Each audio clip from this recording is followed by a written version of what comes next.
I want to say thank you for coming tonight.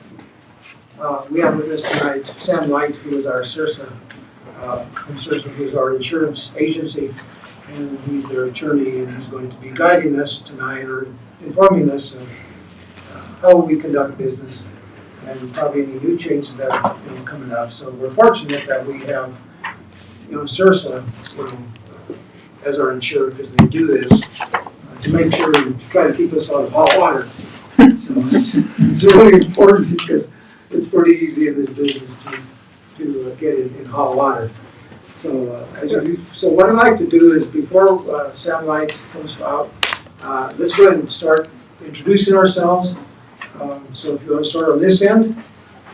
I'm Deborah Peterson. And which? With the Oversight Committee. Okay. I'm Chad Croft. I'm on the Oversight, Space to Create Oversight Board. Okay. Tom Murphy, Trinidad Times TV. Okay. Penny Saidi, Main Street Board. Peggy Westmoreland, Parks and Rec Advisory Board. Jared Thomas, Historic Preservation Commission. Shirley, Historic Preservation Commission. Then we have a few people online, so why don't we start with Margie? You're on mute, I believe. Good.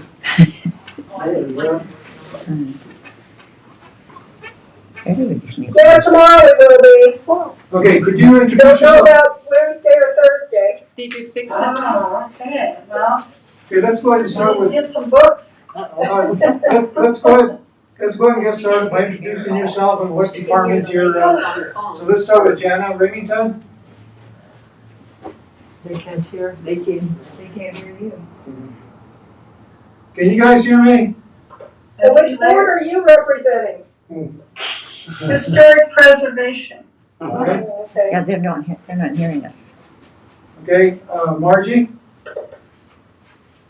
I guess you're representing the library They board. can't hear us. No, she's muted. Margie, can you unmute? I don't think they can hear us. Right.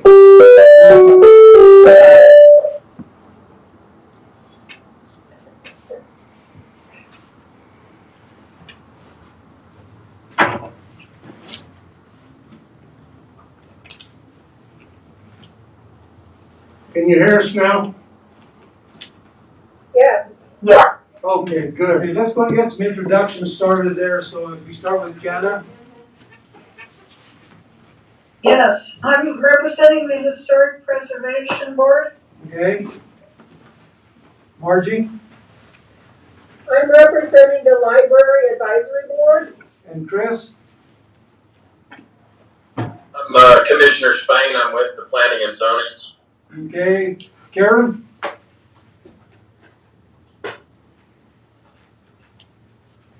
Hi, I'm representing City Council. Hi, everybody.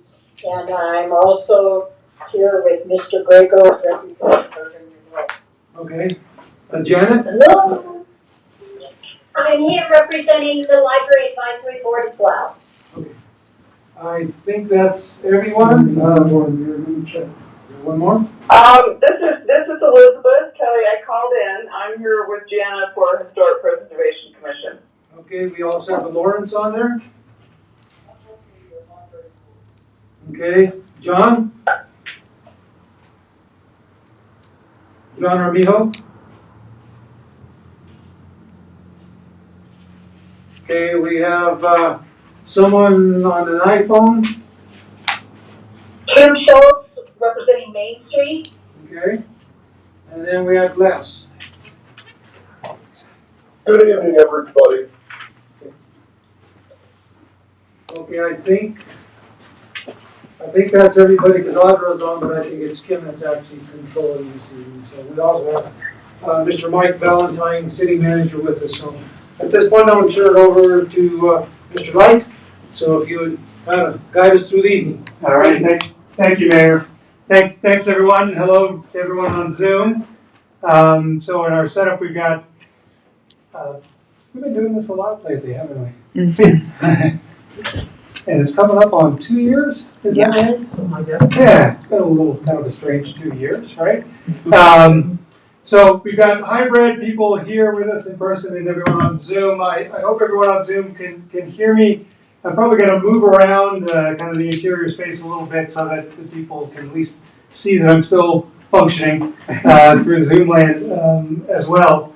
So thanks very much for having me down to the city this evening. I really appreciate the invitation. It has been a weird 2 years, and we've kind of had fits and starts, and we all went on lockdown, then we kind of loosened up the lockdown, then we opened up, then we had another wave, then we had an Omicron. But I will tell you, the invitation to come down and see you all in person is wonderful. I enjoyed the opportunity to get out and visit with our members. I had to find my dress up clothes.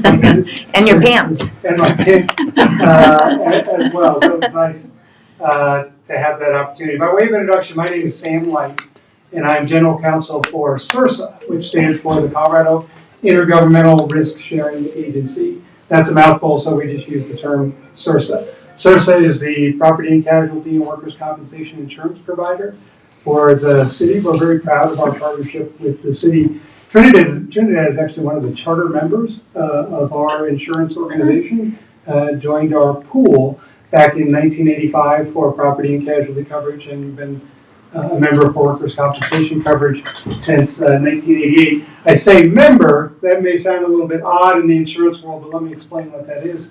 CIRSA is not a commercial insurance carrier. We are what's called a Colorado Public Entity Insurance Pool. So our only members, our only book of business is Colorado cities and towns and affiliated entities. So we don't do maritime insurance or trucking insurance. We don't have commercial mascots like that. All we do is Colorado cities and towns. We're very proud of that because we think that puts us close to our members' needs and gives us a better understanding of the issues that you face and the kind of insurance and risk management tools that you need. Because your experiences are ones that we can look to our 282 members and say these are shared experiences. We can help share experiences, bring expertise to your issues. Just a little bit more introduction about CIRSA. So every member of CIRSA has a dedicated loss control representative, underwriting representative, claims representative, right? The claims and the underwriting, they're the folks that do what I call the bread and butter stuff. Right, they're the ones that make sure your insurance coverages are in place, and then knock on wood when you have claims, that's what the claims people are there to handle those. But we provide other services to members, including things like this, where I'm honored to come down and do training for elected and appointed officials. We also provide safety, loss control, risk management services for the city. We primarily interface with city staff on that, as much or as little as the city would like to utilize our training resources. We have those kinds of things for like operations folks in streets and water where they can watch videos or get in-person training. We do police trainings, all sorts of things like that. So my presentation, Kim, I understand, is in the control room. So Kim is going to share the screen and put up my slides on our training. Hopefully they'll magically appear behind me here in just a minute. There they are. All right. So I was glad we did introductions, but what I took from that is we have a very diverse group of interests represented here, right? All the way from we call it the Oversight Committee, to the HPC, to the Planning Commission, the City Council. So my training is kind of a generalized training for elected and appointed officials called Suggestions for Success for Municipal Officials. There's a little bit more to the title, Suggestions for Success, parentheses, and avoiding the risk of liability. But I like to focus on the suggestions for success. Yes, there are legal liability risk management underpinnings to all my presentations, but I find that if you individually, as elected or appointed officials, and collectively as an organization, commit yourself to best practices, which are reflected in our suggestions for success, then I think by and large, your liability risks are going to take care of themselves. That's why I put that part of the title in parentheses. Next slide, Kim. And then the next one after that. Just to give you a quick overview of my presentation, we're going to talk about the role of being a public official, whether you're appointed or elected. I suspect, although people didn't say this when we did introductions, I suspect there are some folks that are newer to their board or commission. Is that right? Who's recently appointed? Okay, and then we have some folks that have got some longer tenure, right? I think it's important whether you're brand new or been on the job a while to check in on what it means to take on this role of being a government official. We'll talk about transparency. Transparency in the public sector is much different than the way business is done in the private sector. And as elected and appointed officials, right, everyone is now bound by the transparency requirements of Colorado state law. So we're going to talk a little bit about that. We'll talk about meeting dynamics. I'll end that section with some questions for you all to take back to your board and commission. Really the suggestion that if, hopefully, right, your meetings are running well and efficiently, getting things done on behalf of the organization and the community, but sometimes meetings can have bumps in the road. So my takeaway when we get to the meetings part is to ask you some questions. To take back to your own board or commission, how are things going? Do we have... This is Aaron Ogletree, she is our Mayor Pro Tem. Sorry, Mayor Pro Tem, how are you? Good. Good. Sam Light Can from I sit here? CIRSA. Please do. So the meeting section will challenge you to think critically about how are your meetings going within your own board or commission, and give you the suggestion that if things aren't going as well as you might hope, then it's time to talk about that and try to find a collective solution to that. We'll talk about ethical obligations. When you became a city elected or appointed official, you signed up for the city's code of ethics, which sets forth a number of rules about expectations for ethical behavior by municipal officials. And then finally, we're going to talk about due process. Now, I know some of the boards are advisory boards, is that right? Okay, but some of you, Planning Commission, is anyone in the room from Planning Commission? They're online. They're online, so folks like City Council, Planning Commission, on occasion the Historic Preservation Commission, I bet, are going to make decisions that affect people's property rights. They're doing a different job than engaging in advisory policy making. And we're going to talk about what that means from a due process perspective, right? When we make decisions about people's property rights, right? The old due process clause kicks in, right? Mm-hmm. And that sets forth new rules in how we conduct ourselves in making those decisions, okay? Last opening caveat is my presentation, though I am an attorney, this is not an attorney-client communication, and my presentation is not intended to be legal advice on the burning question of the day. Okay, but please feel free to ask me questions. I can give you thoughts from CIRSA's risk management perspective, and I also have a pretty good radar for what I call the live one. So if your question, right, is, and I'll get this question once in a while, someone will say to me, Sam, I've got a question. What if another member of the town board does this? And everybody's eyes wide, whoa, you know, the ears perk up, hair standing up. If that sounds to me like the burning question of the day for which you need legal advice, then you're going to want to rely on the city attorney's office. And if you need staff support, then that's for your city manager and staff to support you. I'm happy to give you a couple of thoughts, but where the rubber hits the road, you need to obtain and rely upon the advice of your staff and your city attorney. Next slide, please, Kim. All right, as I said, no matter how long you've been in the role, recognize that when you become an appointed or elected official, you're now no longer just a citizen of Trinidad, right? You're now a government official, and that's a 24/7 job. Right, Mayor? True. It's just a 10 o'clock phone call I used to bump into you at 7 a.m. in the supermarket, right? And I hope you have personal lives, and this job doesn't require you to give up your personal lives. But the reason I say that is when you become a government official, people know that, right? And particularly when you're interacting with citizens or constituents, when they know that you're on a city board or commission, they will always perceive you to be representing this organization, right? And talking as a city official. You can't really get away from that. Yes, you can have personal opinions, you can have a personal life, but you have to know that, as they should, your words, your deeds, your conduct, right, has influence, impact, importance, and can create potential liability risk for you and for the organization. So when you're interacting with people about the city of Trinidad, always remember that they will perceive you to be acting as a government official. Also, when you got appointed, you're no longer you're not an outsider to city government, right? You're now the ultimate insiders. And that has meaning because now the way, we got this big book of ordinances, right? And there are resolutions and policies and bylaws and things like that that govern the way we conduct ourselves and govern the way our board of commission does business and govern the way that we make decisions. Now that you're on the inside, all those things stick to you as a government official, right? So it's not, and you don't have the convenience of saying, well, that rule doesn't stick to me, or you go ahead and do whatever you want, I'm not gonna follow that bylaw. That doesn't work, right? So the job requires a commitment to recognizing that. Also, whatever brought you to government service, maybe it was because you were interested in a particular single issue or a smaller handful of issues, right? But within your board or commission, right, and city council level, it's a very broad set of job duties, but whatever it is within the wheelhouse of your board or commission, your job now is really to be a representative, right, on behalf of that board or commission, right, with respect to all the matters that come in front of the board. So it requires you to think more broadly and think in terms of what we as a board or commission want to do within, right, the boundaries of the charge of your board or commission. Okay? Next slide, Kim.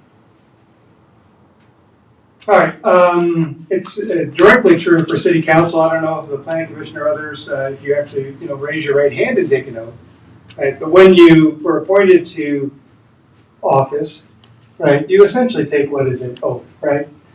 You commit to follow applicable laws, including the city's charter, its ordinances, right? By the way, Trinidad has a charter, your home rule.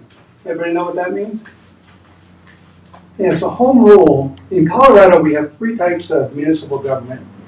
We have statutory cities and towns, and to keep it simple, that just means that they have the powers that the state legislature gives them, okay? Then we have home rule, that are allowed to derive power directly from the Colorado Constitution. And they get to write their own charter. It's like your own local constitution. And home rule cities and towns have more autonomy and more self-control in matters of local concern. Things like the way they organize their local government, they have a little more power in the area of taxation, in the way they run the operations of their government, things like that. So you're a home rule municipality, you have a little more local control. My quiz question is, the last type of municipality, just as a trivia question, is we have only one of these left in Colorado. It's called a territorial charter municipality. And the reason they call it territorial charter is it was organized before Colorado became a state, and they decided they were never going to reorganize. So they're older than the state of Colorado. Anybody know the name of that one and only municipality? It's along I-70 as you start heading up the hill out of Denver. Georgetown. Georgetown has a territorial charter form of government. Your home rule, okay? And your charter, right, particularly in the area of organizational structure, sets up different unique rules for the city of Trinidad. So part of your signing up to be an appointed official, you agree you would uphold and follow applicable laws, including the city's charter ordinances. I think that kind of oath of office requires a couple of different commitments. A commitment to respect your role and responsibility in the city structure. Every board commission has a particular job, right, particular function within the organization. A commitment to lawful conduct, including following the city's rules, your own board or commission bylaws, right, the criteria in making decisions. All those things are important. A commitment to ethical practices. Now, this last one may not seem like something that falls out of an oath of office, right? But when we were appointed to a board or commission, you said you had how many members, 8 on your commission? Planning commission, how many? 7 members on the planning commission? HPC? Maybe 5 or 6. 5 or 6, right? And the other groups, what was your group again? Parks and Rec, And you there's had how many? 7, yeah. Or 7. Yeah, but when we're appointed, right, we're asked to contribute one voice, right, to what at the end of the day is a single voice of the board or commission, right? We each contribute a part, but we're part of a greater whole. And at the end of the day, what matters is what is the voice of the board or commission or the council.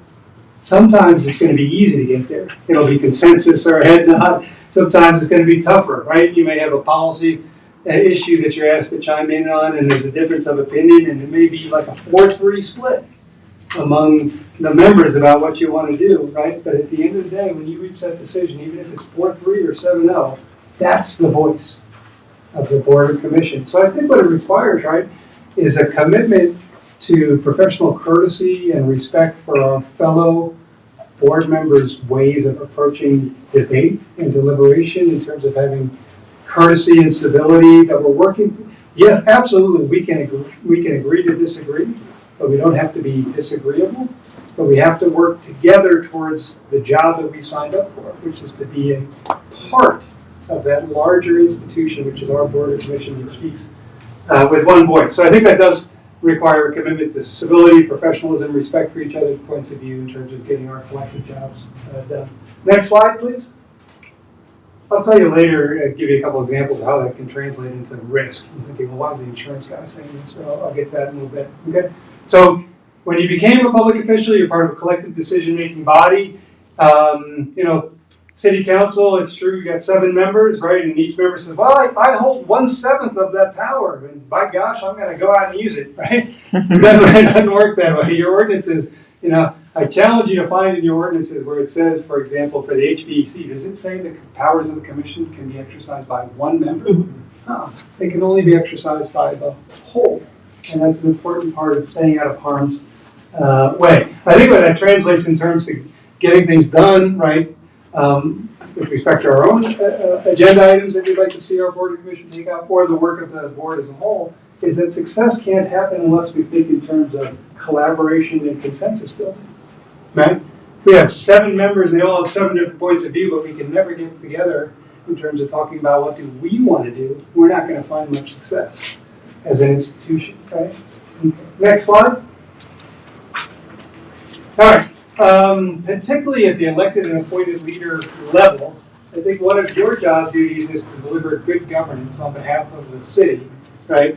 At the end of the day, both practically and legally, I think it depends on committing yourself to a couple of core, what I call civics concepts that I've listed on the left-hand side of the screen. I think if you commit yourselves individually and your board or commission commits itself collectively to these core civics principles, by and large, the corresponding legal issues are going to take care of themselves, right? So commit yourselves to openness and transparency, and you're going to have few, if any, claims, disputes, controversies over compliance with Colorado's open meetings or open records laws. For example, that commitment to transparency includes this. Do we understand how many of us use email to do our job as a board or commission member? Right? Do we understand that by and large, right, the emails that we write, right, with our government official hat on that help us do our business as board and commission members, those by and large are public records. There are some exceptions where the statute not only allows but requires that certain types of communications be kept confidential, but by and large, the correspondence of elected officials and the correspondence of appointed officials are public records. That requires us to be, a little bit circumspect in how we use email, right? And maintain that same courtesy, respect, and professionalism. Commit yourself to fundamental fairness, and you're going to have few, if any, problems under the due process clause where someone says, like at HPC, do you do like alteration certificates, that kind of thing? I'm so new, I don't know, but Derek may know. We're both pretty new. Oh, okay. Probably one of your jobs is you probably do some landmarking, and then if somebody wants to make alterations to a historic structure, they got to come in front of you, right? There's a lot of procedure around that. You got an applicant that has to submit an application. You've got procedures by which staff makes a presentation, and the applicant, and other. But so in those matters of process, you want to always err on the side of making sure your processes are fair and equitable, that everyone has a chance to be heard, and that's going to keep you out of harm's way with what we at CIRSA handle as what we call civil rights claims for violation of procedural due process, right? And we can break that down if you like, but that's a 40,000-foot level look at that. Be predictable and even-handed in what you do. Right? You've got a lot of ordinances, particularly for the planning commissioners and the city council, a lot of ordinances that dictate the framework or the criteria by which decisions are made, right? And we want to make sure they're applied in an equitable and even-handed manner. We don't want to be an organization that gets the vibe, one applicant says, well, I went to that board commission and I went to the council and I got my application approved, no problem. And then somebody who feels like they have the exact same application says, well, seems like the rules are changing, and I don't remember the ordinances being changed, or it seems like the board or commission is taking a novel interpretation, that's always the novel interpretation, right, of a long-standing rule. That's the kind of risk that can lead to potential equal protection claims, or this fancy word certiorari. That's just a claim where someone, particularly in that property rights area, says that the decision that was made was just kind of a made-up decision, was arbitrary. There was no factual right, or legal basis for the decision. They call that an arbitrary or capricious decision. Okay. My last predictor of risk in this area is commit yourself to mutual respect with each other, with staff, with the citizens that come before your board or commission. I know that being an elected or appointed official is not an easy job. Right? And sometimes, it's, particularly on a controversial matter, right, it's going to feel like you have people's opinions coming at you from all directions, right? But we, doesn't sound like a predictor of risk, but in our years of handling claims and controversies on behalf of members, I do think underlying a lot of the claims there is this kind of thread of respect, right? Because you may have one of those nights, Mayor, right, where it's very controversial, right? And people coming at you, somebody comes up during public comments, says, do this. The next person says, Mayor, no, do this. 180-degree different, right? And you go, I remember this is not one of those jobs where I'm going to make 100% of the people happy 100% of the time, right? But if they go home from that decision and they say to themselves, well, I disagree with council or the board of commission on the decision they make, but I get it now. They got a tough job. They had to take all the differing opinions and make a single recommendation or a single decision. But you know what? I feel like they did a good job digesting all the information. I feel like I was heard. I feel like it was an open and fair process, and I feel like I was respected. Those people, by and large, aren't claimants, right? On the flip side of that, people who go home and have the opposite attitude, right? Sometimes they start thinking, well, I wasn't heard, and I feel like there's something wrong with the procedures, and I wasn't respected, and I'm so mad about it. I'm going to see if there's a way that I can challenge this decision.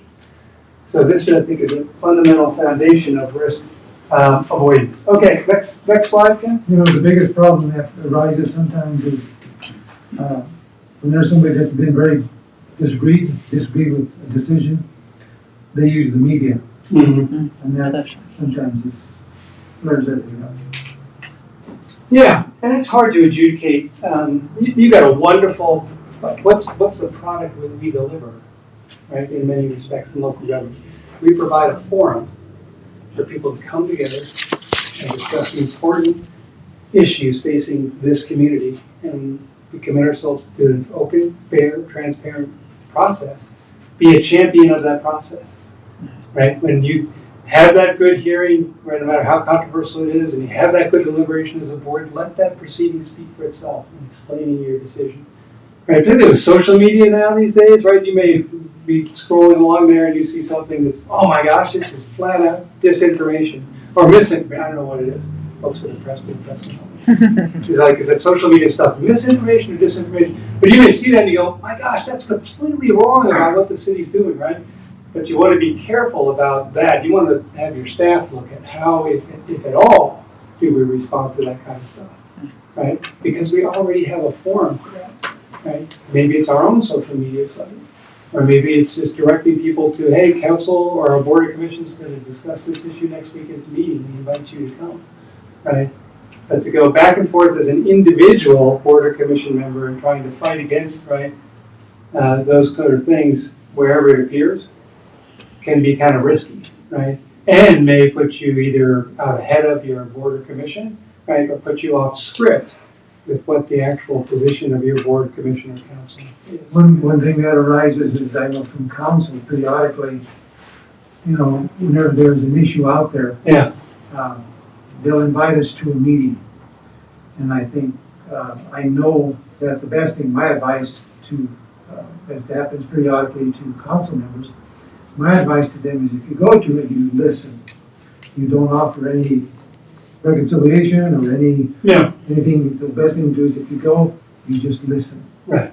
And that's for all of us, whether you're on the board or commission, just to sit and listen to the meeting that you're in.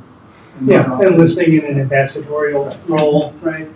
There is one twist to that from risk management standpoint. If it's a property rights matter, right? And, let's say, I don't know if you have any subdivisions or rezonings going on right now, but if there's something like that going on, or if it's a pending application in front of the HPC, right, and somebody says, hey, we're going to have a neighborhood meeting on this controversial proposal, we want you to come, you need to stay away from that one. Right? You need to tell that person, no, it's not that I don't want to hear about it, it's just that it's one of the decision makers, right? The only place that I can engage about it, right, is at our hearing or our meeting where our board or commission is going to consider that matter. So we'll get more into that later. Okay. Thanks for that. All right, that leads me to suggestion 2, honor transparency, right? They may not be at your meeting every time to applaud your commitments to transparency, right? But maybe it's because they can go on your website and find out information about the city, or they can drop by City Hall at a time convenient for them, right? So if citizens have ways, right, to check in on whatever their subject matter of interest is, they'll appreciate that. And they'll applaud you for that, right? So whatever it looks like consistent with your resources, I encourage you to do things that help foster transparency and making information, readily available on the common topics that come up. It also makes efficient use of time, right? Because if there's a way to stop by City Hall and pick up a copy of a document that's one, copy of the budget or some copy of something like that, right? That's readily available and can be done quickly, then you dispatch for that and people know that they can find the information easily. Okay, next slide, Ken. Your city attorney's office may have touched on this, but I do want to summarize the open meetings requirement and how it applies to you all as board or commission members. So I think I heard all of our boards and commissions seem to have 5 members or more. Yeah, at least 5. Okay. So when you became an appointed government official in Colorado, you became individually and collectively subject to the open meetings law. Okay, and there's a lot of intricacies to that, but in the time we have, I just want to boil it down to a couple of key concepts. The open meetings law applies to the city council, the planning commission, all the formally established boards and commissions of the city. Okay? And it basically provides this. It says that whenever 3 or more members of the body meet to discuss public business, that's a meeting that has to be open to the public. And that simply means that a citizen has the right to observe the discussion. Okay. The second half of the rule is if some kind of action is going to be taken, or if a quorum is going to be there, which is usually 4 for a 7-member board, then that meeting has to be preceded by notice and an agenda, which staff takes care of for you, right? So that's it. That's it. That's the open notes. There's more, but some questions that come up. Well, wait a second. If 3 or more members are discussing public business, that's an open meeting. So we, our board, I'm on the tree board. Our board has an annual picnic where all 7 of us attend. Is that an open meeting? Do we have to have that open to the public?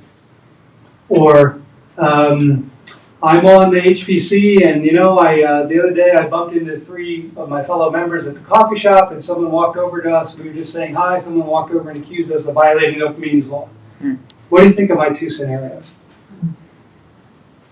The open meetings law expressly says that it does not apply to purely social gatherings. So if you're the member that volunteers to host the picnic for the group, that's fine.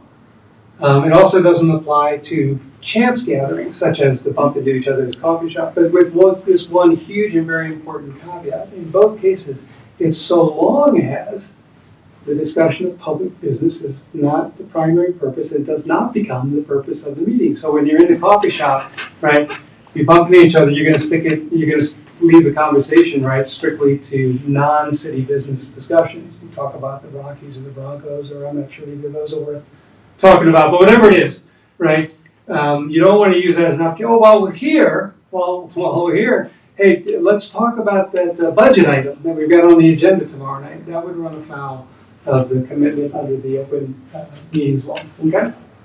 Could you now delve into a little bit? Because like I said, we understand the 3 or more. Yeah. But if 2 people they can contact each other and discuss, issues. And so as long as there are some caveats there too, as long as you're not trying to induce or trying to say, you agree with me, or I'm trying to pressure you into agreeing with me. So could you kind of delve into that a little bit? Yeah, so we recognize, the law recognizes, part of the job of being an appointed official is building relationships, right? And getting to understand, even within your own group, sitting down for coffee, understanding your fellow colleagues' perspective on issues, broad thoughts on this or that topic. So it does not prohibit a one-on-one discussion, okay?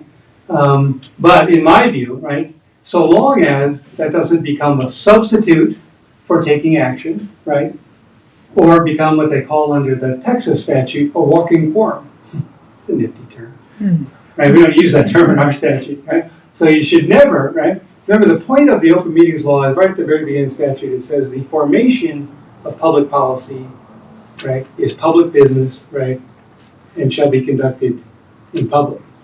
I think the word formation is so critical there, right? The statute's trying to remind us it's not the final announcement, it's not the final action, right? That's where you can run the risk of, if you have one-on-one discussions, and then you get to the meeting, and it's the first time this item's on the agenda, and somebody says, well, I'll make a motion to approve because we've already talked this to death. What's the natural view of the citizen? Their question is going to be, where and when did this discussion occur, right?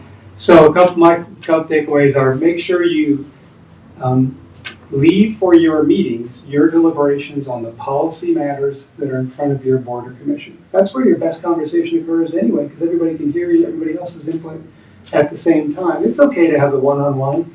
What are your broad thoughts on preservation? What's your broad view of what our priorities ought to be? But if you have on the agenda, the work plan for 2022, that's where transparency requires that we get together and talk as a group about what are our goals and set our work plan for 2022. Right? The only issue that comes up sometimes, one is, whenever my counsel quasi-judicial matters. Right. That's a little bit different.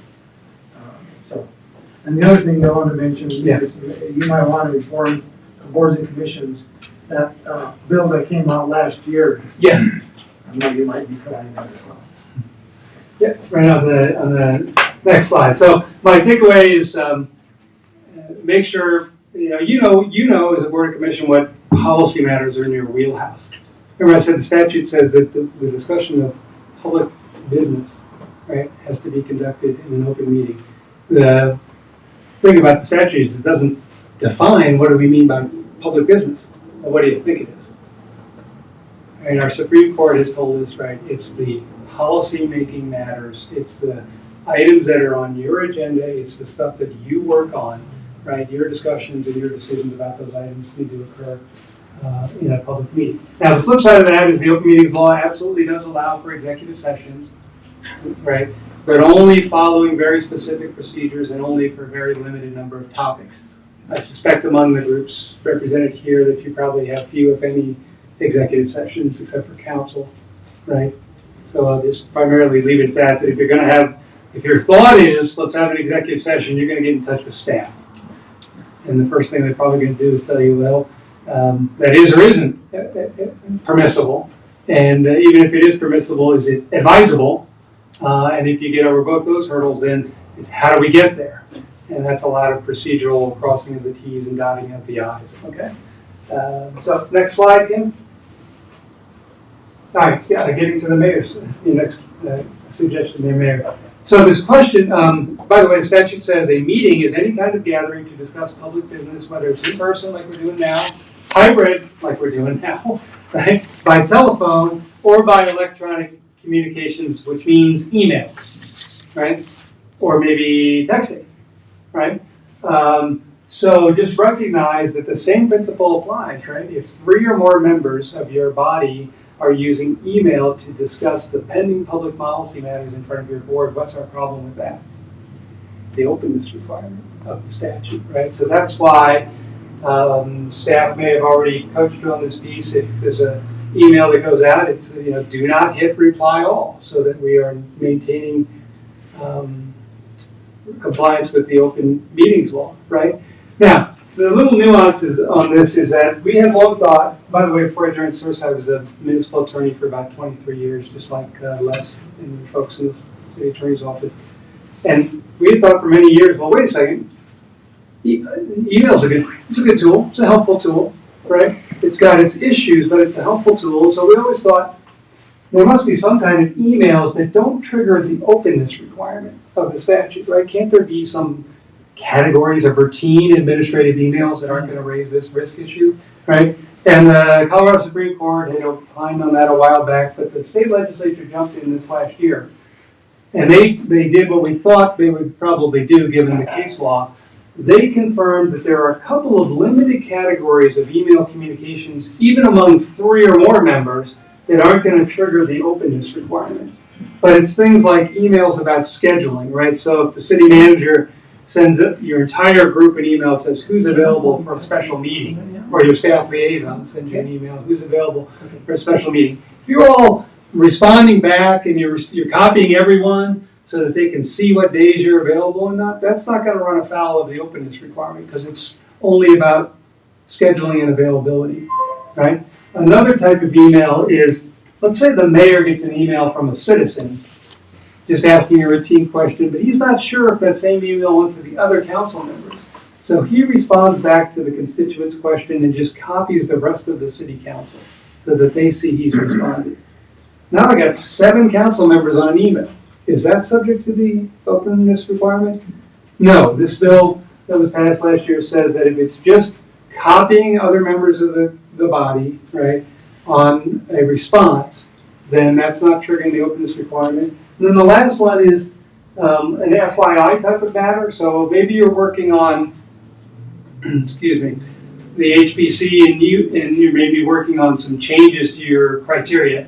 And you find online one day an interesting ordinance out of some city out of state.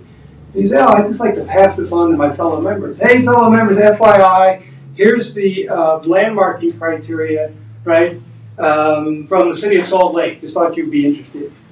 That's fine too, even if you copy all 7, right? Or if you're reading the packet and you just say to everyone, members and staff, I'd like you to be prepared at next Tuesday's meeting to address this question. And all you do is ask the question. This bill has confirmed that those categories of items are not subject to the openness requirements. But what's the common thread under all of them? There's no discussion going on among the members of policy matters. It's just routine administrative scheduling, or it's an FYI without inviting a discussion, right? In my one about, if somebody writes back to you and says, oh, I read the Salt Lake ordinance and I love criteria 3, 4, and 6, and somebody chimes in and says, I like 2, 7, and 8, and somebody says, we ought to, and then you're off to the races with that problem, right? But you're now having a discussion among 3 or more members. So that's, you want to be circumspect in that, but the routine administrative emails in those 4 categories that I mentioned are okay. Which just brings me back to the 40,000 foot level. The same bill has language in it that emphasizes the critical takeaway. Discussion of the merits or substance, which they further define for us as the essence, right, of any matter of public business that's in front of your board or commission, right, has to follow the open meetings requirements. All right. Who's active on social media? No one ever raises their hand for that question. So whether you are or not, whether you are or not, recognize that as governmental actors, which you all are now, you all are government officials, right?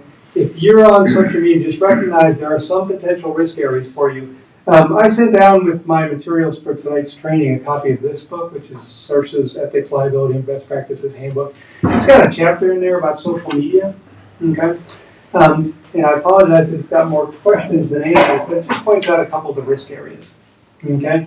Particularly for City Council, Planning Commission, HPC, social media is not the place to adjudicate or get involved in discussions about pending applications you have in front of you.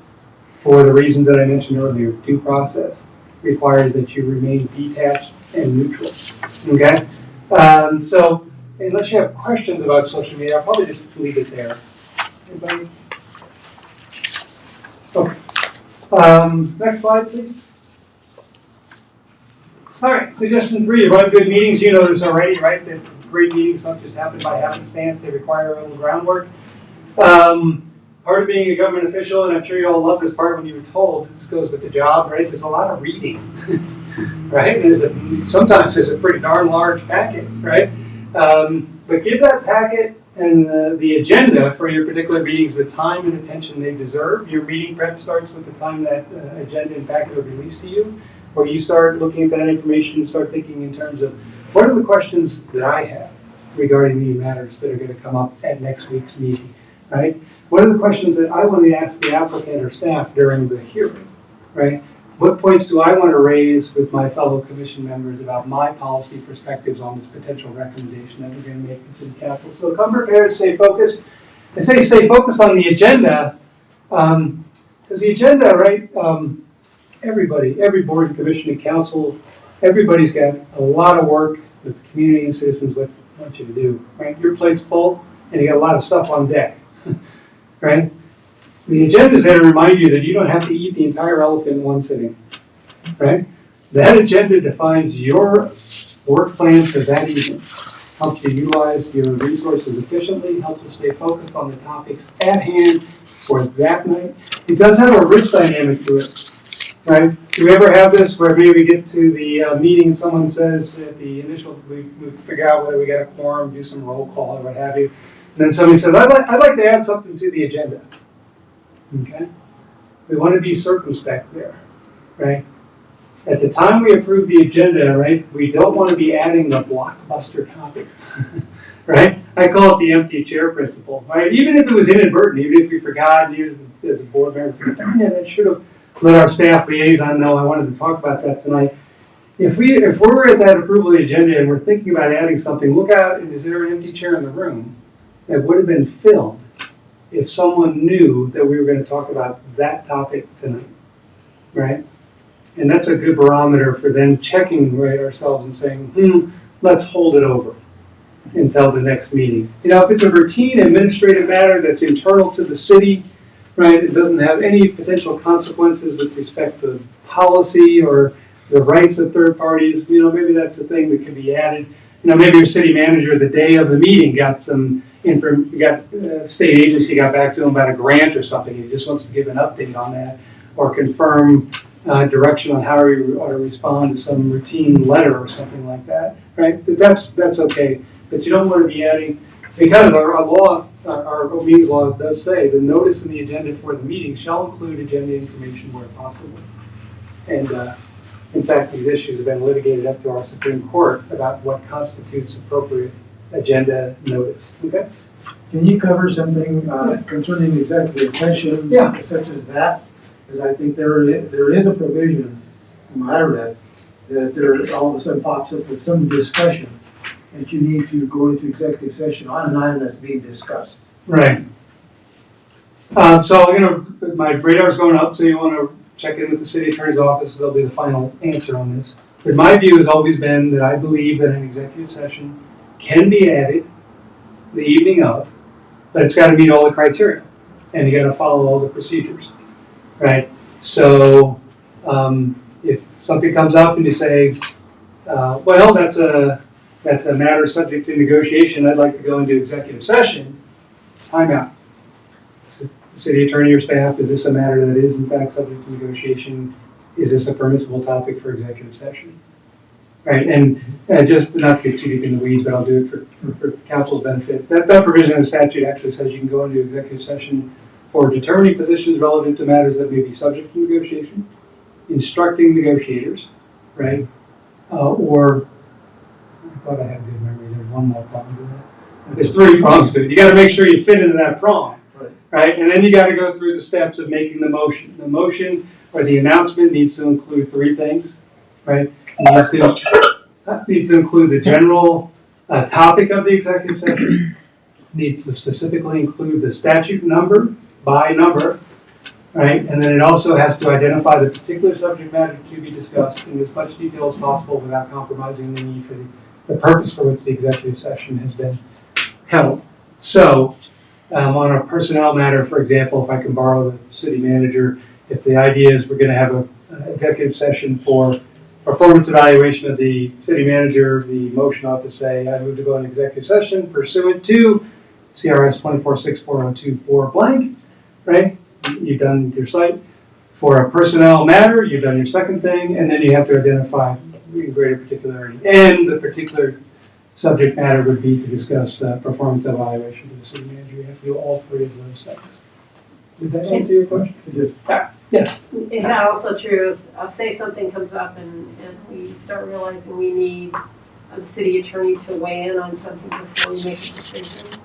Is that an appropriate time for someone to say in the executive session for legal chance to confer with our legal counsel? Yeah, your attorney will have to opine on whether it's an appropriate topic. The statute does authorize the executive session for the purpose of consultation with an attorney representing the city for specific legal questions. It also goes on to say the mere presence of an attorney doesn't make it attorney-client communication, right? So, and I've, over the years, when I was back in your city attorney's shoes, I would put the brakes on that sometimes, and I'd tell my little town, that, hey, just because I'm here, and just because you want to invite me in, doesn't make it so. We have to go through the vetting process to confirm, in fact, that this is within the authorization of the statute. And if it's not, then, for better or worse, and I think for better, remember that another part of the job you sign up for, being a public official, requires, right, that you gotta have some tough discussions in a public setting. There's just simply not authority under the statute for certain types of discussions that might be uncomfortable. I'll give you an example. The authority for personnel matters specifically says that a local public body cannot hold an executive session under a personnel matter for discussion of members of that same body or for discussions of filling a vacancy on that same body, right? So it can be uncomfortable to talk about candidates for a vacancy in public, but you have to find a way to have that discussion and get that done because you can't have an executive session. I think, if something like that were to crop up, I think that I would probably take a short recess to confer with the attorney. Right. To make sure that we have all of the ducks in a row. Yeah. This is Les. I'm sorry for interrupting. Hi, Les. I put a lot of things in your lap. I apologize for that. No, wonderful presentation, and this has been fabulous. I just want to say that our general policy is to always try to post executive sessions. That is, we try to envision those matters for which they may be seeking legal advice and try to give advance notice of that. And it's always nice to know that there could be an impromptu executive session, but we like to try to see that coming and post it on the agenda. That's always been our practice, but I don't mean to interrupt. Right, and that's helpful too, because if there's a confidential background document, that would be helpful, right? Or if it's just identifying the topic so that members can begin to organize their thoughts, right? It gives them more time to do that than adding it night up. In my 6 years as mayor, we never run into that situation. And the other thing too is that I've always gone to the extent that the fewer executive sessions, the better off we are. Yeah, if you use them wisely and judiciously, then that helps build trust. Use them only when critically necessary, even though they could be used in other circumstances. Yeah. Okay, next slide, Kim. Thank you. You all know this, but whatever it looks like, in local government, we kind of pride ourselves in informality, but it's still a meeting of a governmental organization and a governmental body. So whatever formality looks like to you, right? I think some tips around that are, make sure that people, when they want to speak, are recognized by the presiding officer. Have people speak one at a time. Have them direct their comments or questions to the board or commission, not to each other in the audience. After all, you're the folks that are there to engage and receive input from citizens. If you are using hybrid meetings or virtual meetings, there's a link on this slide to a nice publication that CML put out with tips on running a good hybrid meeting or virtual meeting. Develop some general process rules or guidelines, or even if you feel like those aren't necessary for your board or commission, just consistent practices in how you approach things. Does everybody have an opportunity for public comment during their meetings? Everybody has it. Yeah. The interesting sidelight is that's not required under Colorado law, but every single municipality that I've ever come across does it, and that's awesome, right? Because it's an opportunity to hear from and engage with your citizens, to have a sense of what that looks like, right? Is it 3 minutes per speaker? Is it, if they say something, do I as a board member, do I raise my hand and say, can I respond to that? Or is it, no, we just listen to citizen input at this point in time, right? Our general suggestions are, if you have a public comment period, it's usually at the beginning of the meeting, right? Maybe a best practice is to frame that around and lay the table for this. Remind the people there, now it's our opportunity for public comment. This is your opportunity to direct any comments or suggestions that you have to the board or commission. This is not the point in time where we actually have a back and forth or answer questions or take action, but recognize that we're listening, and if there's staff there, our staff's listening, and if something requires some follow-up, we may then undertake some follow-up later on. And that way you can have that flow where people can come and make their comments, right, without losing control of the back and forth or what have you. So whatever that looks like, you don't want to be ad hoc, and you just want to lay expectations. Okay. Next slide. My last part of this suggestion is whatever it looks like, I think it's a wise body that finds some time for self-examination if things aren't going well. Right? And no matter where it's coming from, if it's even if it's a minority of members or a single member, if they feel like there are frustrations bubbling up, then these are some of the ones that people have asked me about in terms of, hey, does CIRSA have any suggested guidelines for handling these kinds of things? Right? But I think my first response to them is always tell the body, well, have you talked about it and tried to work out an agreed upon solution, right? But do meetings feel like they're becoming excessively informal? Have we broken down in terms of the way we communicate with each other? Are we frustratingly distracted? A lot of citizens who come to your meetings, very anxiety-inducing for them. I think it's a little scary to step up in front of a governmental body. So make them feel safe, welcome, right? Give them your full attention, those kinds of things that'll help build great trust in government. One of the problems that has arisen in past years, and we've seen that a couple of times in our meetings, where we've had in public comment, someone to get up and speak and is very abusive and aggressive, and it's almost like you have to listen to them. Yeah. And so that's the problem that runs. Right. There, I mean, it's been only a couple of times. Yeah, yeah. And there's probably not much you're going to say at the end of that that's going to change their mind or bring things down. So, if you have a 3-minute rule, you just let the 3 minutes run and say thank you for your comments, and you call the next week. Okay. Sometimes I know it can be uncomfortable. Sometimes someone will step up to the podium and 20 seconds into it, you know how this is going to go, right? They're wagging your finger and you're all crooks and liars and I hate government. Okay. Remember, from a First Amendment perspective, what they're probably engaging in is one of the highest forms of protected speech, stepping up in front of a governmental body, right? Exercising their right to petition their government. You probably don't have a content rule, right? And actually the First Amendment generally prohibits a content rule except for the few limited exceptions. So when those people get up to speak in 3 minutes, they may say some things we don't want to hear, but they're going to just say their 3 minutes and we're going to move on. Right? If they're actually engaging in disorderly conduct or something like that, that's for law enforcement to decide. Right? Or if it's so disruptive that everyone's now engaging in a shouting match, is anyone a presiding officer? I would suggest the tool for you then is to take a short recess. Right? And try to say, hey, if we're not going to engage in respectful civil discourse, we're going to take an adjournment. We'll be back in 5 minutes. When we come back, please everyone treat each other with civility and respect, and let's try to get our meeting done. I hope this doesn't happen to you, but up in the Front Range, we've had meetings that are so disruptive that the governing body had to go home for the evening.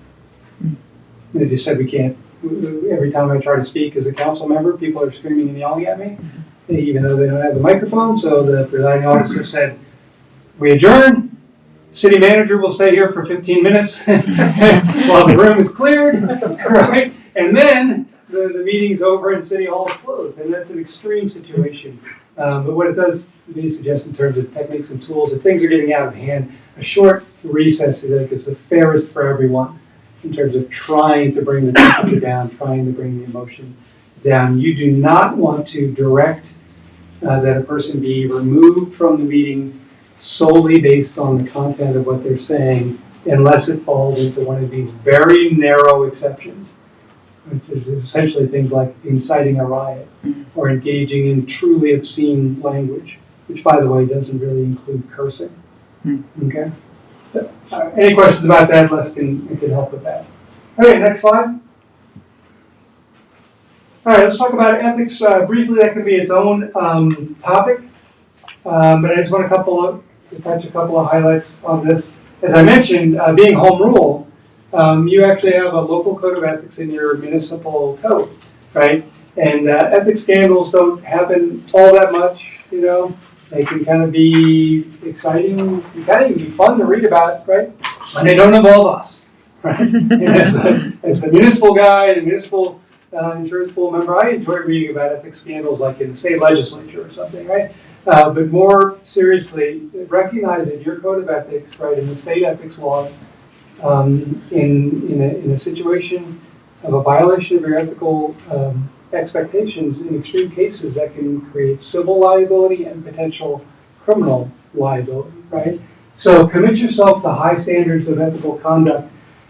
Take a look at the city's code of ethics, okay? And it's available online at the Trinidad Municipal Code, Chapter 2, Article 17, that applies to the elected and appointed officials, right? Make that code, even though it's a lot of legalese, you know, ask questions of staff if you have questions, but make it your best friend in addressing ethics concerns. And I say, well, why is that? What do you mean, best friend? This seems like a bunch of traps for the unwary, right? I look at it this way: if we have a good working familiarity as an elected or appointed official with what the ethical expectations are, then we're prepared to spot issues when they arise and then stay out of harm's way. And we're also prepared, right, to respond. Sometimes, well, there are situations where an accusation of ethical transgression, right, has factual merit and is a problem, and is a significant problem for that individual actor and probably for the organization. There are other times, once in a while, where an elected or appointed official may be subject to an unreasonable accusation of ethical impropriety, like the dart went way off the dartboard, right? If you make the code of ethics your best friend, you have a good working familiarity with what the expectations are, then you're in a good position to respond to that accusation. You say, you know, dear citizen, I respectfully disagree. I have a firm understanding of what constitutes a conflict of interest under our code, and I know when I am required to recuse myself, right, that kind of thing. So that'll serve you well. Next slide. All right, I just want to touch on 3 areas and just give you a general sense of what the rules are when you signed up. So as an appointed official, right, when you have a conflict of interest in relation to your role as a board or commission member or council member, you have a conflict of interest, you have certain obligations. So let's think about what a conflict of interest situation is. It's primarily a financial interest, although your code of ethics also talks about appearances of impropriety. But sticking with financial interest, just to give you an example. So if the HPC is going to landmark a piece of property and you happen to be a half owner of the property, right, that's requesting the landmarking, conflict of interest situation, right? Yeah, so what are our duties then as a board or commission member? Step back. Yeah, in general, step off, right? Yep, in general, again, these are just general suggestions on how to handle it. I haven't matched these with the specific language in your code, but generally the 4 steps are: appropriately disclose your conflict of interest. Usually it's right there at the meeting before the discussion starts. Say, Chair, I need to make a disclosure before you start this next agenda item. I have a conflict of interest. Say what your conflict of interest is so everybody knows. Right? It's better than leaving the room and then everybody going, oh, what's the conflict? Oh my gosh. You disclose your conflict of interest. You recuse yourself from your board or commission's discussion and vote on the matter, right? And then you're also bound not to attempt to influence the decision of your fellow members. Okay? Any questions about what constitutes a conflict of interest? Staff is there to help you understand what the expectations are. Just recognize they're not your personal individual ethics advisors, but the manager's office and the attorney's office probably have a good working familiarity with what the expectations are, can give you some guidance and suggestions around what the expectations are in that regard. Okay? If the idea is you want to have an interest in the city contract and you're also a board or commission member. If that contract comes in front of your board or commission, same kind of thing, right? You have a conflict of interest situation. There may be other rules that apply that either prohibit you flatly from holding an interest in that contract, or at a minimum say that if you're going to hold that contract, you have to completely step away and the city's standard procurement procedures have to be followed to a T. Okay? Don't disclose any or use any confidential information that you gain as a city official for any personal benefit. What I find as board or commission members, you probably don't get too much stuff. If it's an attorney-client memo from the city attorney, you're going to know it's got the big stamp on it, attorney-client. But if you have any other information and you're not sure whether it's in the public domain or whether it's confidential, just ask.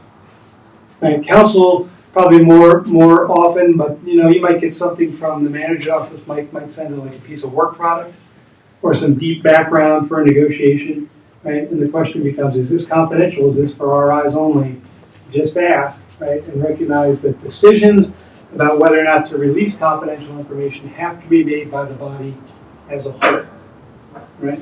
Okay. Well, you all on board of commission members probably don't get any salary, right? Thank you for your service. Council, you get a small stipend. All right. So it's not the large salary, and it's not. I'm also here to tell you, it's not the lavish gifts that bring us to public service, right? Okay. It's love of community, right, and a commitment to serve. Is recognize that there are gift rules too, right? And they basically say that as elected or appointed officials, you must decline any gifts, right, that seem to be somehow associated with your role as a public official. So if from a reasonable person perspective, it appears that this gift, right, is being offered to you to curry your favor on some decision that you might make or to reward you for some decision that you might make, then you want to decline that gift. Remember, that's true not only at the council level, but for the advisory boards, right?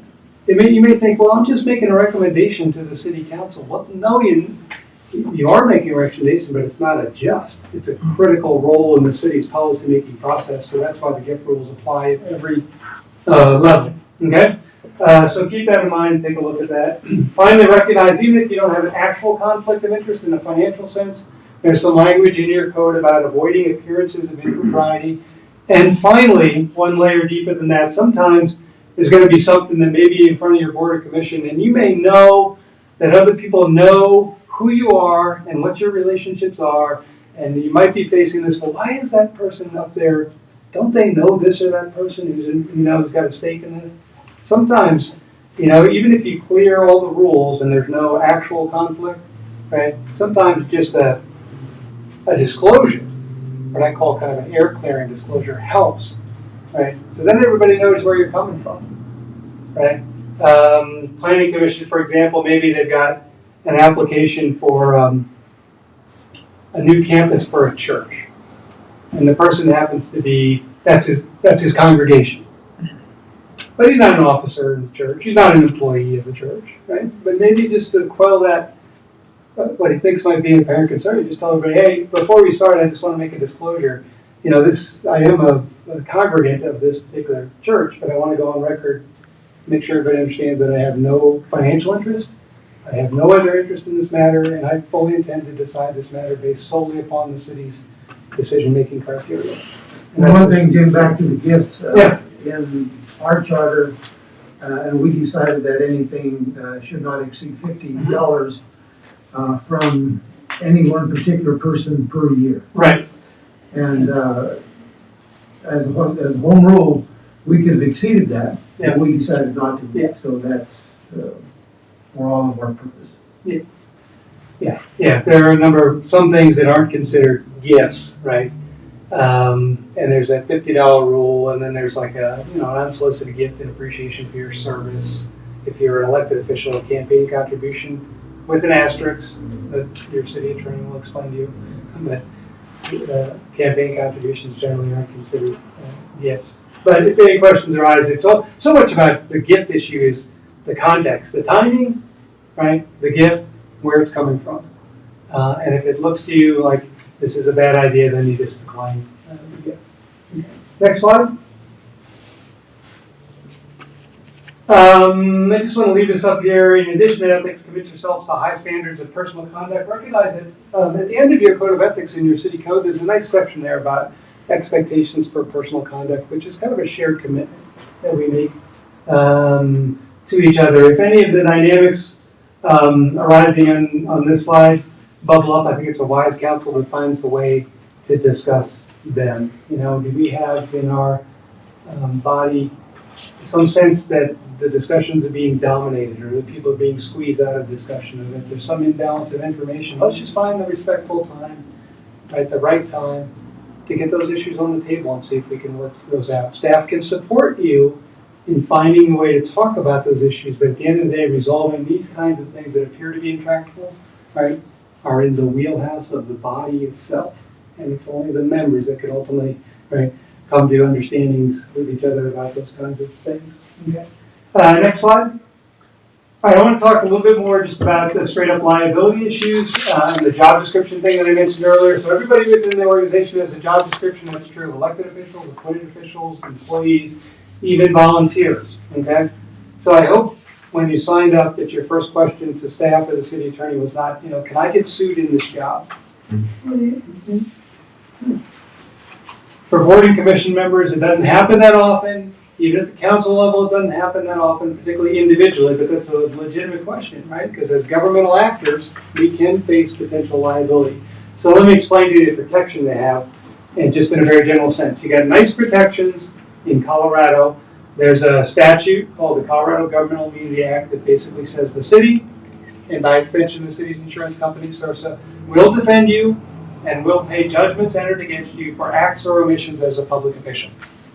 Good news. So long as, right, you're acting within the scope of your employment and not acting in a willful and wanton manner. Scope of employment sounds odd because you're an appointed official, but it's just a phrase that's used in the statute. It simply means this.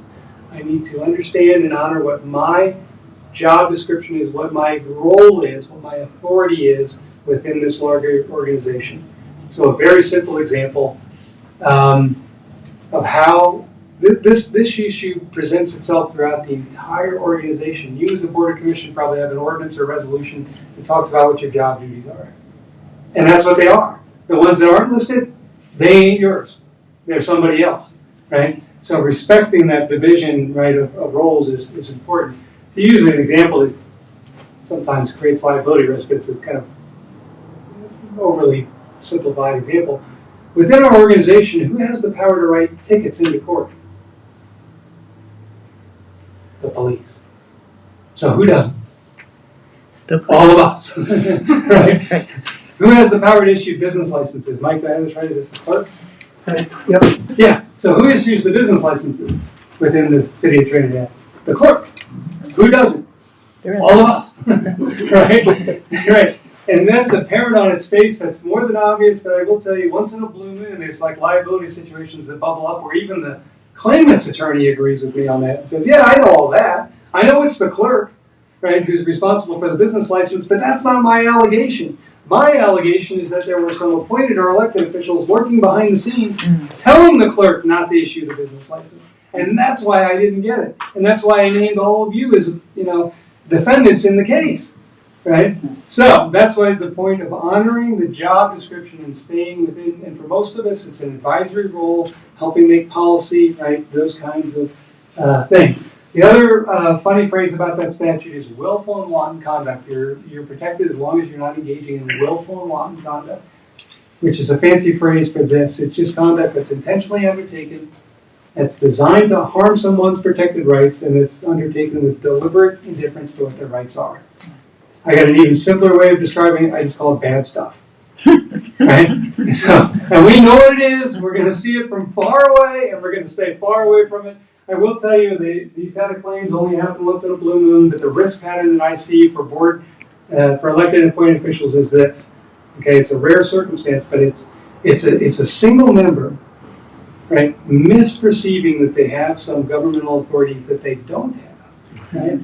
Throwing on that purported cloak of governmental authority, right, and going out to do bad things to people for the wrong reasons, like going after their political enemies or in the face of an undisclosed conflict of interest, trying to tank their business competitor. Does that sound like bad stuff?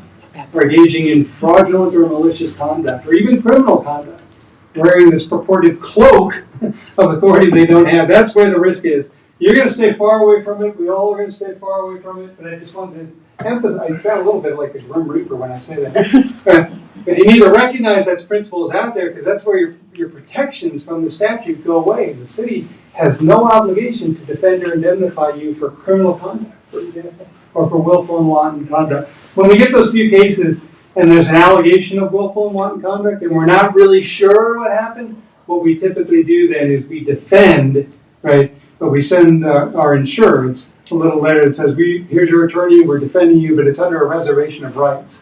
So if it's later determined, right, through this claims process by a court that your conduct was willful and wanton, then understand that we reserve our right to not have to pay that judgment if it was for this willful and wanton type of conduct. You know, as a mayor, and any mayor across the state of Colorado, I wish that there was a little more latitude for us.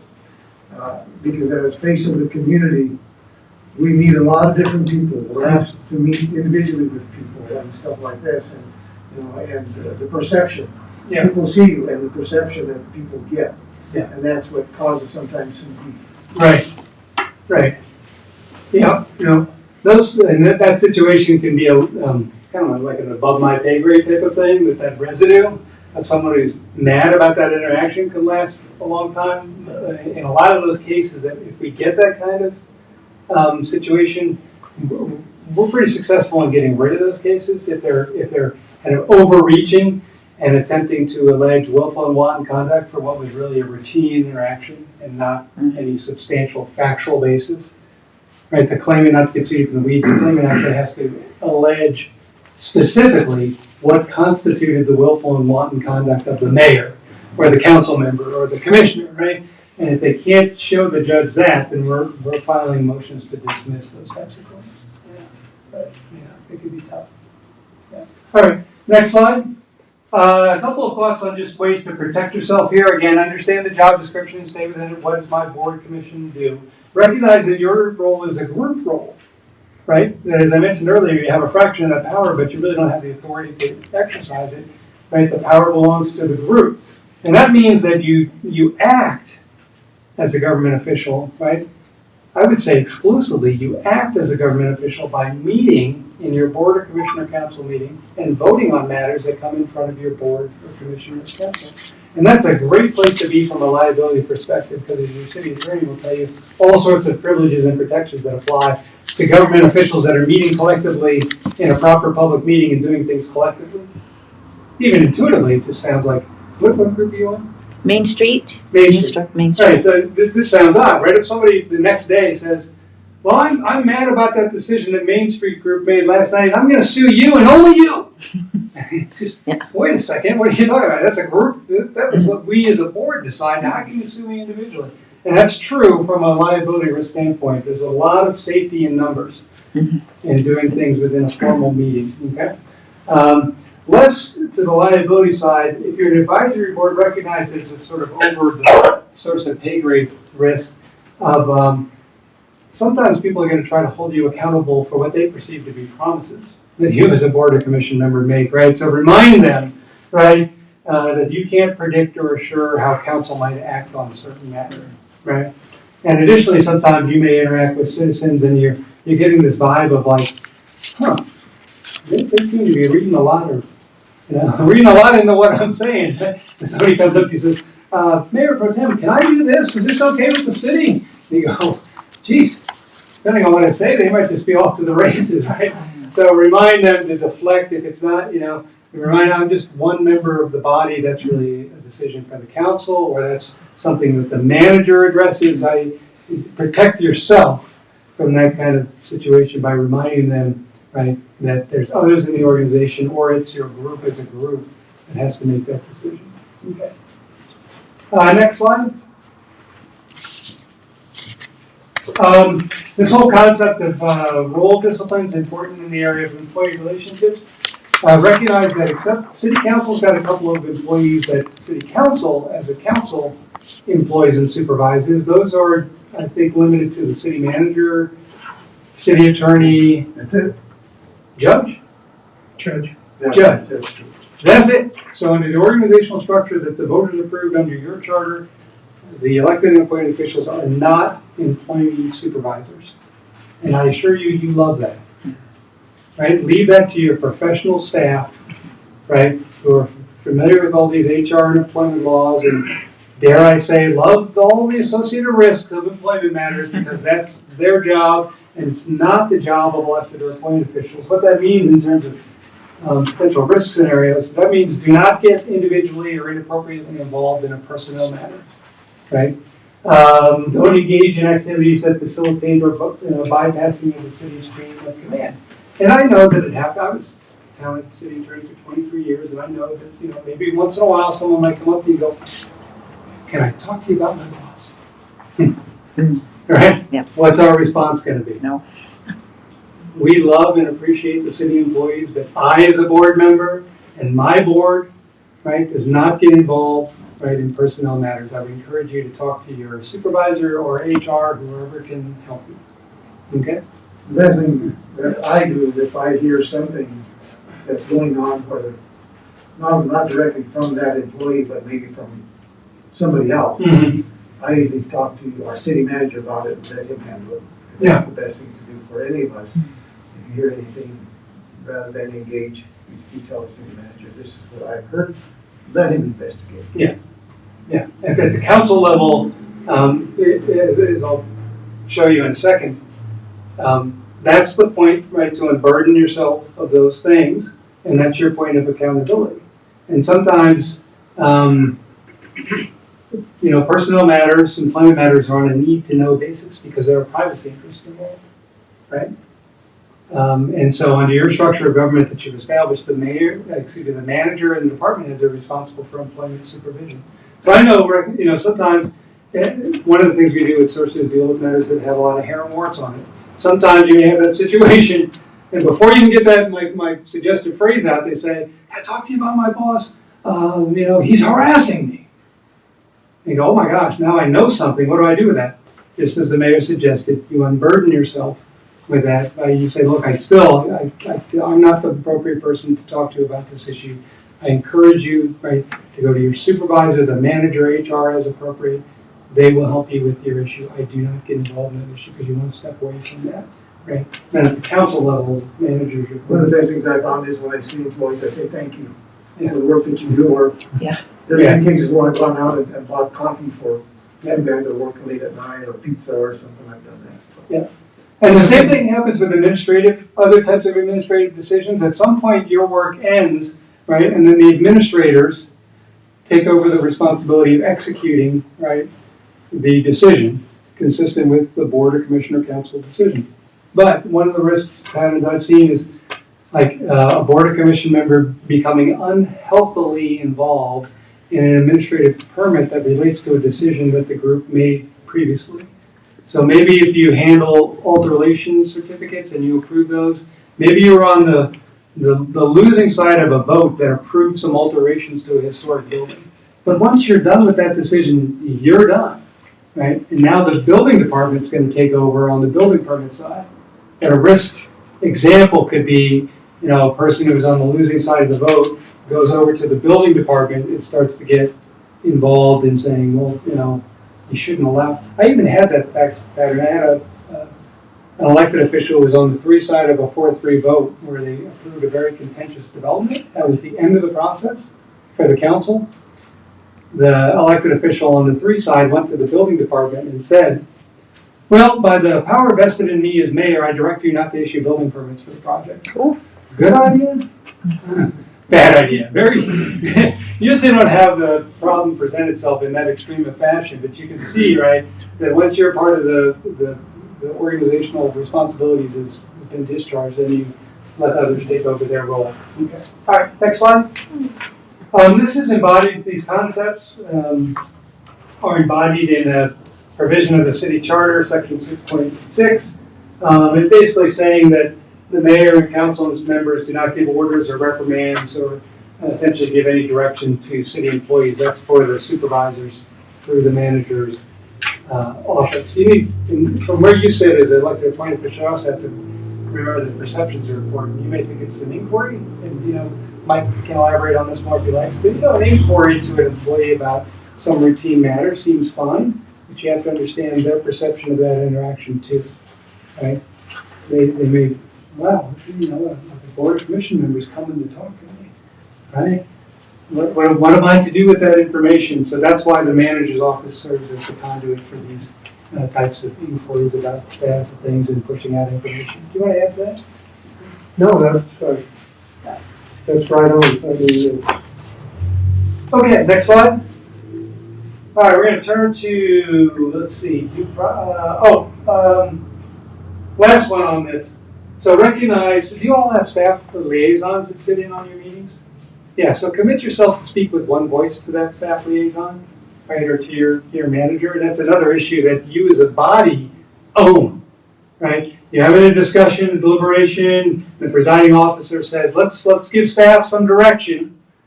And go, oh, okay, let's go around the room and what's your idea of direction? You got one idea, two ideas, three ideas. Before you know it, you got 7 different ideas of what the direction of staff ought to be. Right? Staff, you got your direction? Who owns that issue?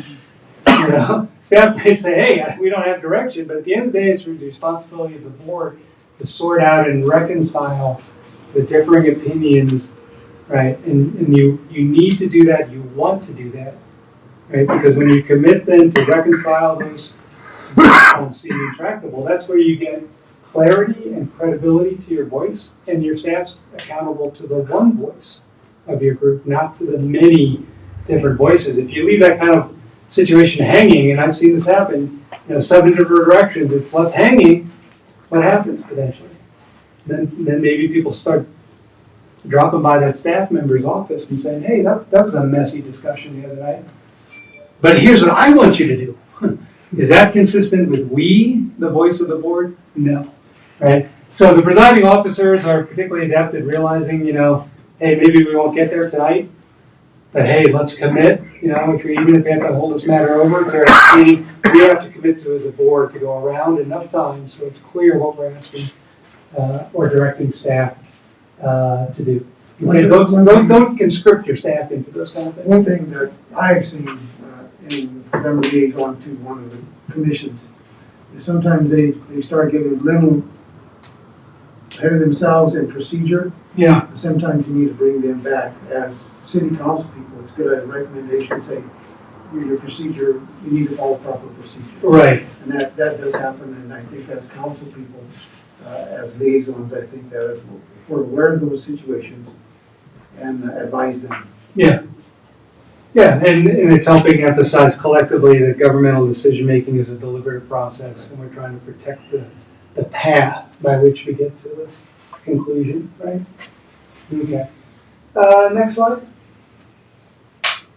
Lastly, I want to talk about due process. This is primarily comments for the Planning Commission, the HPC Council, and other bodies that are quasi-judicial. Do you have any others? Okay, so I'll be brief, but I hope the principles that I talk about here are of interest to everyone.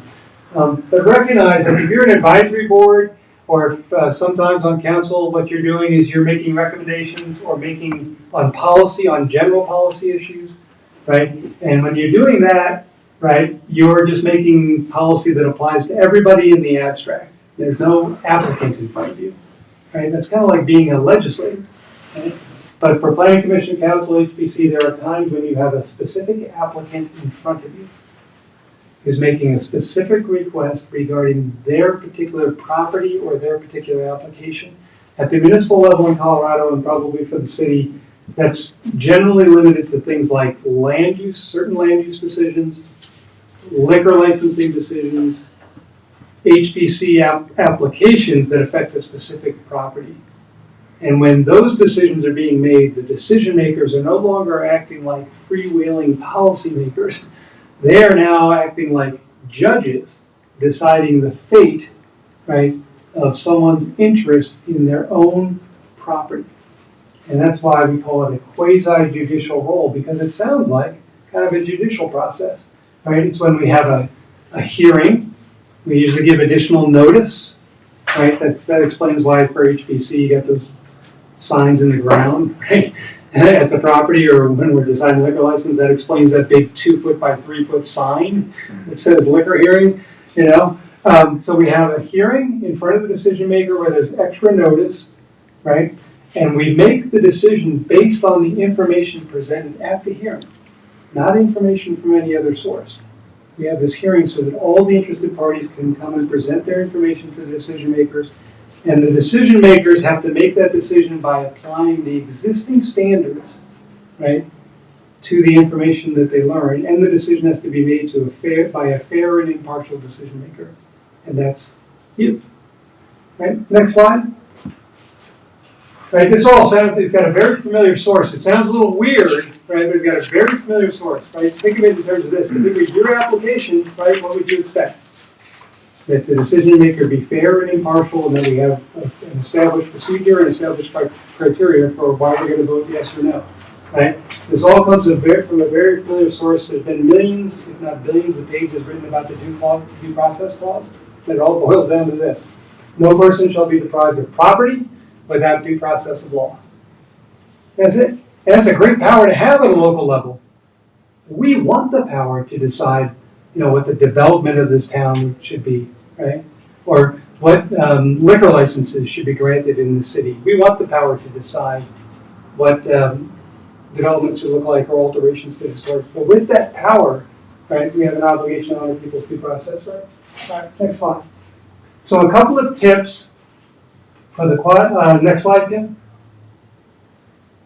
Next, a couple of tips for the quasi-judicial decision makers. It really is it seems less formal, but it really is essentially a judicial type process where you as the decision makers have to limit your limit your involvement to just the council or the commission hearing, okay? You want to remain neutral and not make up your mind before the hearing. Do you have marijuana? Mm-hmm. Okay, is that council? Yeah. That's council? Yeah. You have to be fair and impartial, just like a judge. You don't want to be the one who's quoted the week before in the newspaper saying, "I will never vote in favor of another marijuana establishment again." Does that sound like a fair and impartial judge who's ready to hear the evidence and decide based on the criteria? No. Right? So you have to remain detached. Of course, if you have a conflict of interest, step away. And then the other thing is you have to avoid what we call ex parte or outside the hearing discussions, right? And that's just simply a discussion with the interested parties outside of the hearing procedure. You go, well, that sounds really weird. Why can't, and then from a citizen standpoint, they're saying, well, council's got a marijuana license on the agenda next week. I'd like to call the council members and tell them why they ought to vote no. Seems natural, right? But the great give and take is if only 7 members have the power to decide that question, right? Then due process says, no, I can't. You can't lobby me outside of the hearing. I can't engage with you outside of the hearing. So whatever the tool looks like, you want to tell that person, it's not that I don't want to hear from you. It's just that I can't talk with you about this application outside of the hearing. I'd love to have you, if you can come to the hearing, please come to the hearing. If you can't, you can send in comments and staff will get them in front of us and we'll take a look at it. So, right, it all boils down to if it were your application, would it seem fair to you that the decision maker was having conversations outside of the hearing that you couldn't respond to or weren't able to hear so that you had the opportunity to respond? That's what the due process clause is all about. Is there any problem listening to an item is not even on the agenda? Yeah. But there's stuff floating around the community about wanting to do something. And someone catches you on the street and asks you a question. Yeah. That and say, what are your thoughts about this? But yet it's not a specific agenda item coming up. Yeah. So I don't know if, Les, if you're still on, I'd ask that you chime in on this to hear my couple of thoughts on that. So. Go ahead, I'm sorry, Sarah. Okay, so I was going to say that, so the ex parte communication rule prohibits discussions with interested parties about a matter that may be in front of you that's quasi-judicial.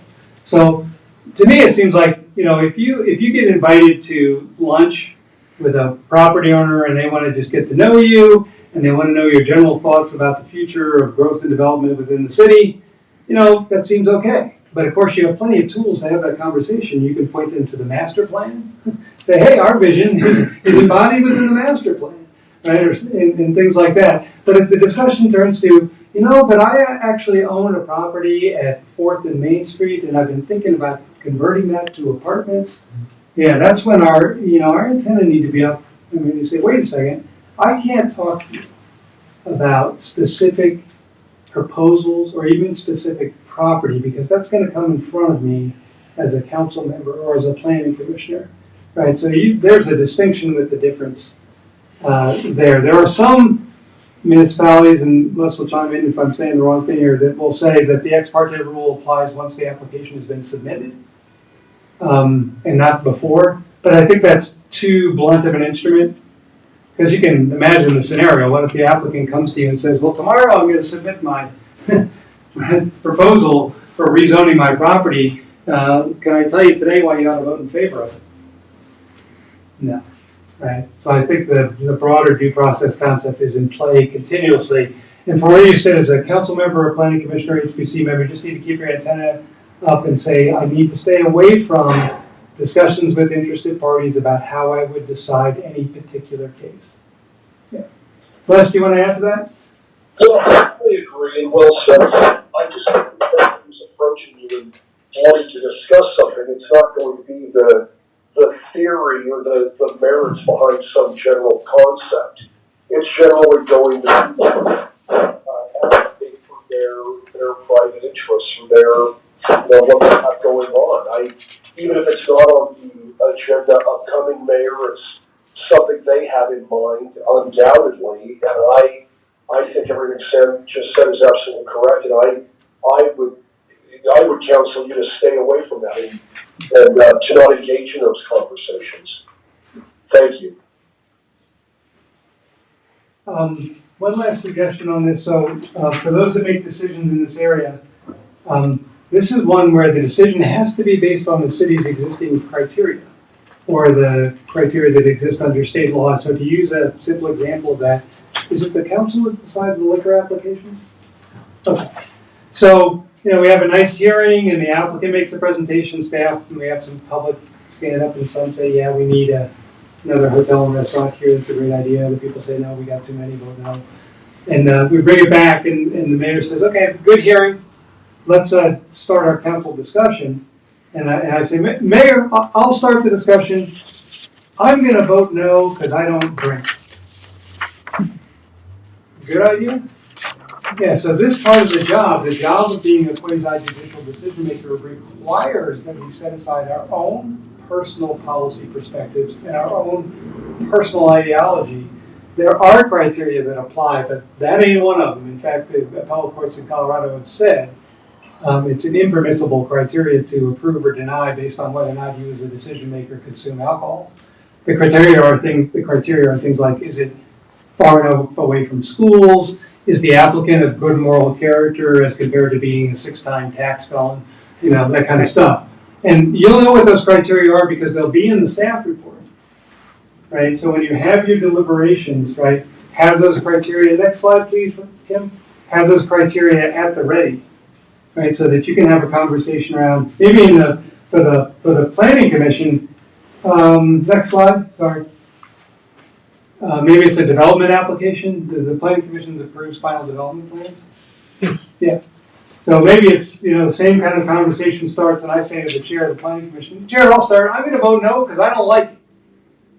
Yeah, it's a little bit of a rocky start, but we can get there just by using what I call Sam's rule of why. If we, during our discussion with each other as decision makers, just challenge each other, and we have the criteria in hand, right? Well, why don't you like it? I'll always follow. Well, I don't like it because the buildings are too tall. Oh, okay, well now we're getting somewhere because the whole crux of the discussion in the staff report and the applicant presentation was they're requesting a height variance and so on and so forth. So we just keep probing each other. Well, why do you say that about this criteria? Even fuzzier ones like rezoning is often one of the issues is whether or not the rezoning will be compatible with the neighborhood. Okay, that sounds like a vague and subjective standard, but it's not. As long as we have a fact-based discussion around that criteria. I don't like it. Well, why don't you like it? It's incompatible with the neighborhood. Well, why is it incompatible with the neighborhood? Keep using that rule, why?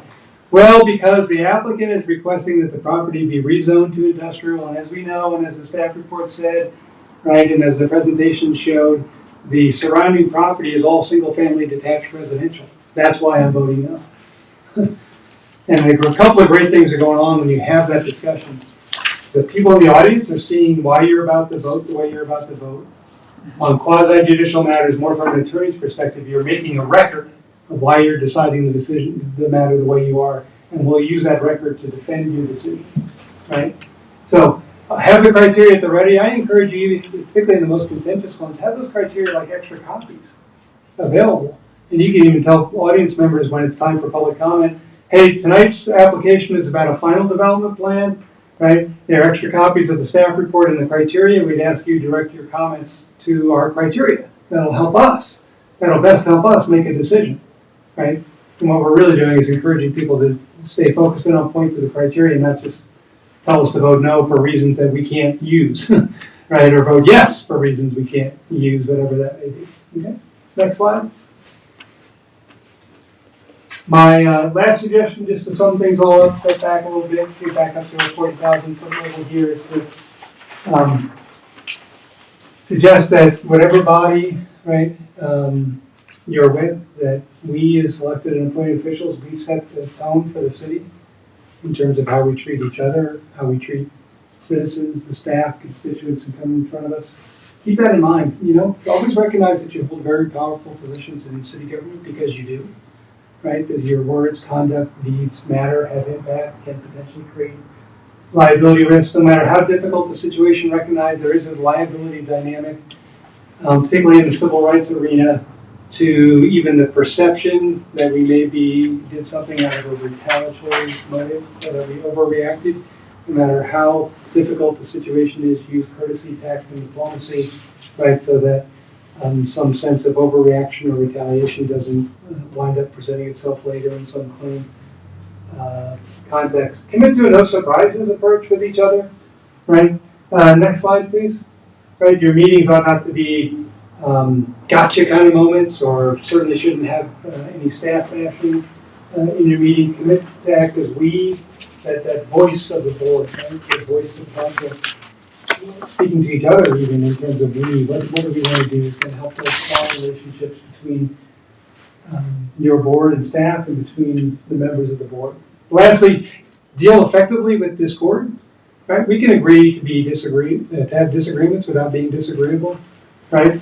Colorado by statute and by tradition is nonpartisan, so whatever going on in the partisan world out there, it doesn't have to drive or dictate or invade the way you do business unless you wanted to, right?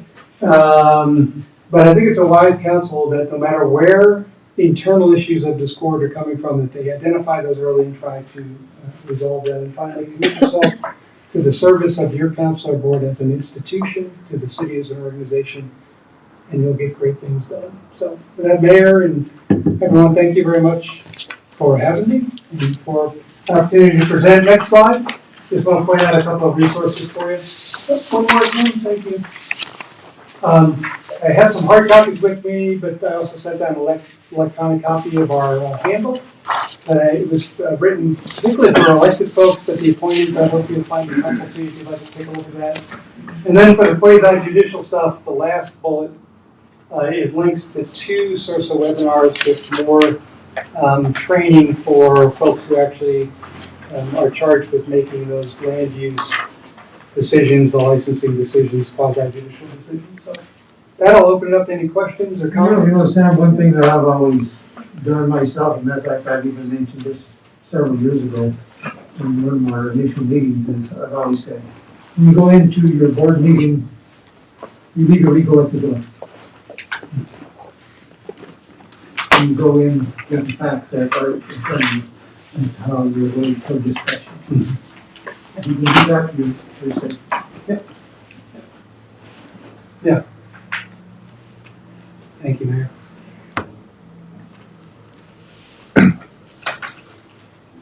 It's dark.